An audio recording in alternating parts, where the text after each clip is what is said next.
من الناس إذا أهملوا الشيء فإنهم يقعون فيه. أنك إذا ما عرفت الخطر ولا عرفت مكان الهلاك فحري أن تقع فيه.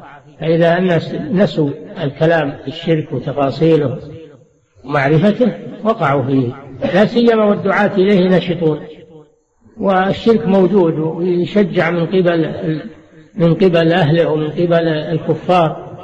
الكفار الآن يدعمون دعاة الشرك دعم هائل، يدعمون الفرق الضالة ودعاة الشرك والبدع، تدعمهم الدول الكبرى دعما هائلا، تركزهم في المناصب كل هذا من أجل اكتفاف الإسلام من أصله، لأنه إذا ذهب التوحيد ما بقي إسلام. لو تصلي الليل والنهار وتصوم وتحج وتعتمر وتبذل الأموال وهو على غير توحيد ما فات شيء.